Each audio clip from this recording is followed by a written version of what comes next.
Greetings, mortals. This is Michael Morrison of Séance of Sorrow. Today, I will be reacting to the latest music video by Linkin Park for their newest single, Over Each Other. This band's return has generated a lot of mixed feelings within me. I am not totally sure how I feel about it yet, or how I feel about their new vocalist, Emily Armstrong. I can tell you that from the moment I first heard this band in the late 90s with their debut release Hybrid Theory, I was instantly hooked. Not just on the amazing songs, but also the incredible voice of Chester Bennington. When the news came that Chester had left us, I was devastated as a fan. And I have thought many times over the years about doing something as a tribute to him. With this band's return, I felt like the time was appropriate. So I have also posted another video of a vocal cover of one of my favorite Linkin Park songs of all time, off that debut release of Hybrid Theory, Crawling. I will post the link to that video in the description of this video. Having said all of that, let's get into it.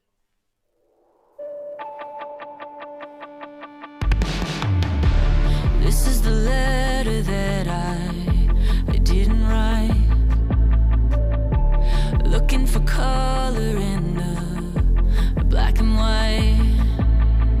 Skyscrapers we created on shaky ground. I'm trying to find my patience, but you won't let me breathe, and I'm not ever. Okay, so this is a lot different than what we've heard from the first two singles off this new record from Zero. This is the first single where Emily Armstrong is being put to the forefront right at the beginning of the track. It doesn't sound like Linkin Park to me. The other two songs I felt like really do sound like Linkin Park. And I've been pleasantly surprised with how similar the songs sound to the songs off Hybrid Theory and Meteora. But the beginning of this song sounds to me like something that I'd hear on a pop record. Primarily like something I'd hear from like Katy Perry or an artist like that. The vocals are outstanding. I like the dark mood that I'm hearing so far, and it sounds like it's about to get amped up. So I'm excited to hear how this song develops. But that intro doesn't feel like Linkin Park to me yet. Let's continue on here. All we are is talking over each other. There's nothing underneath. It's all a waste of time. All we are is talking over each other. Over each other. Reaching for satellites, but all alone. Under your breath, you saying that I was wrong. Oh. Okay, this still doesn't sound like Linkin Park to me. I mean, a little bit. But actually, it reminds me a lot of Miley Cyrus. She put out a record a few years back now called Plastic Hearts. That was the most rock and roll sounding record that she's done. And it kind of reminds me of that, actually. I'm not sure what to make of the plot in this video yet. It's obvious that there is a fantastic budget for this video. That opening shot alone with the car upside down and her, crawling out of the wreckage. I can't imagine how much that cost. But it's interesting because This band has been through a very traumatic experience with the loss of Chester Bennington. And this new record, maybe the statement that they're trying to make here is kind of like this is them trying to crawl out from the wreckage.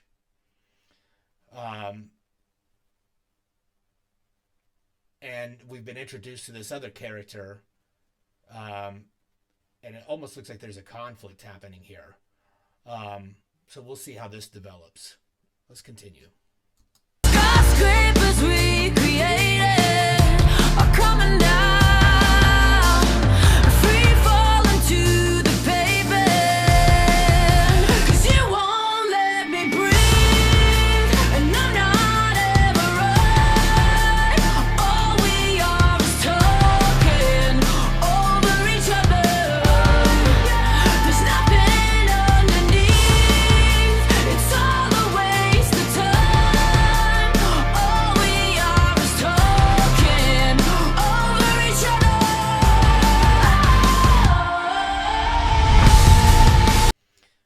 Okay, so it's clear now that there's been an accident, and this person who's either her friend or her partner or something looks like they've lost their life, at least up until this point. Maybe that's not the case later in the video. I was not sure what the title of this song was alluding to, but after hearing that first chorus, now it makes sense about talking over each other. I thought maybe, over each other was like almost talk of going through a breakup and finally coming out the other side of that, and both of you are over each other. And maybe that's partly what this is about. I don't know. I'm surprised at how short this is. We're already halfway through it. The other songs have definitely been longer than this one. And I think we just got to the chorus. So I'm curious to see how they're going to structure this the rest of the way out. Here we go. Are we over each other? Are we over each other?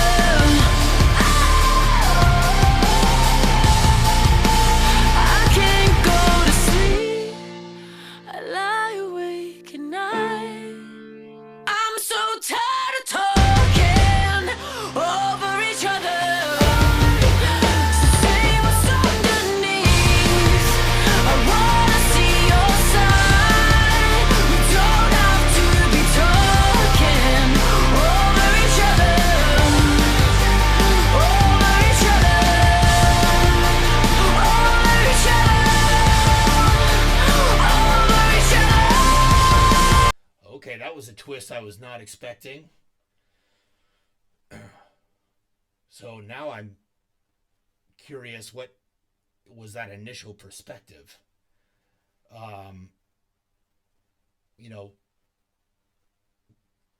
At first I thought that this person on the stretcher was who was probably deceased, but now they're showing that Emily is deceased. And we've gotten back to the chorus rather quickly.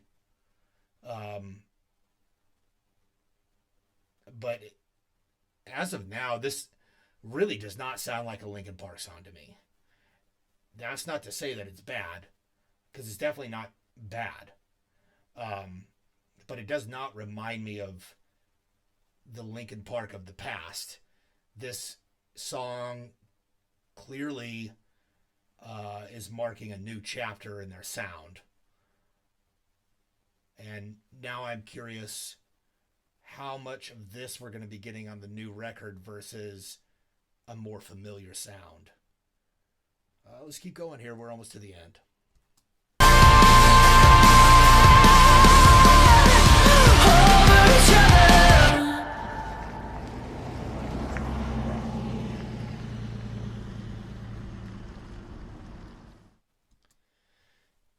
Okay.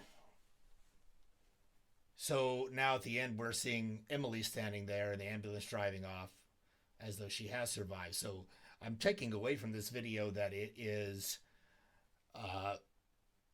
supposed to be seen through the lens of more than one perspective, and that it can relate to a breakup in a relationship, and kind of how when you go through that, especially when it's been a very long relationship, that it feels like a death, and a death to both of you. Because when we go through those things, it really is marking a death in a certain part of our life. A chapter that's finally closing, and potentially one that neither one of us wanted to close. So I appreciate that they are doing something that is supposed to reach us on a more emotional level, something that's very relatable to the human experience, things that we all go through: love, loss, life, death, all of those things.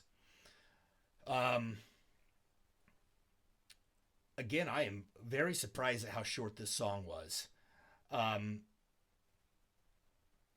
I can't say that I didn't like it. I'll say this: I didn't really like it for it being a Linkin Park song. It just sounds like a different band to me. And when you put a female in the place of a legendary male vocalist, it really just changes the dynamic entirely. And I have a lot of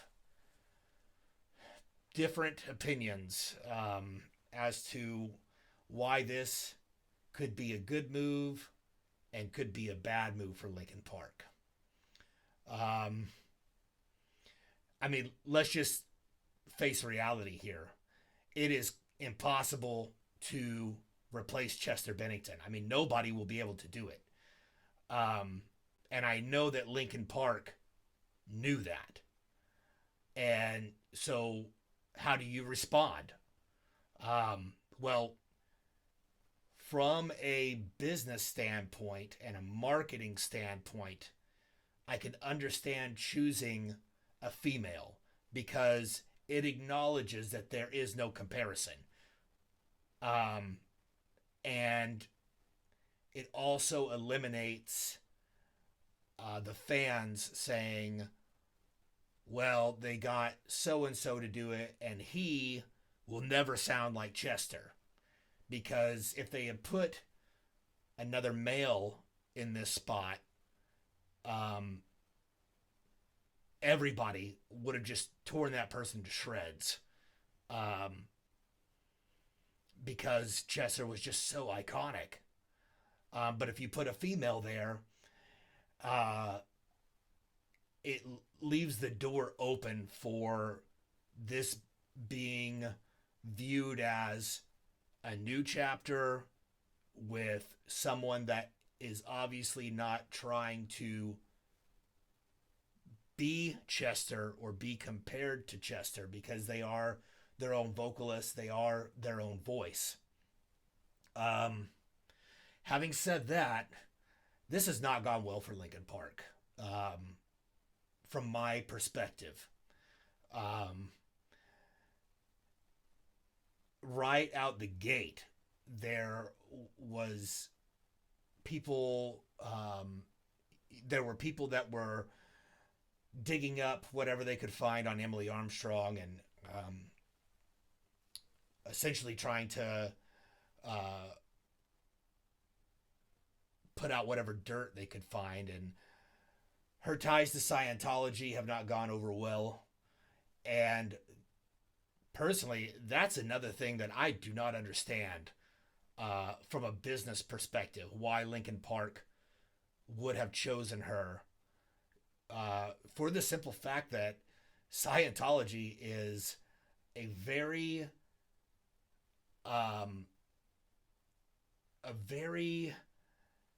tumultuous subject. Um, the majority of people don't understand it. They don't like it. They associate it with craziness. I mean, we've seen that over the years with other celebrities that have ties to it. And so I don't understand why they would choose somebody that has that background when it's known that that is just such a looked down upon religion and lifestyle choice. There was no way that they wouldn't catch flack for that.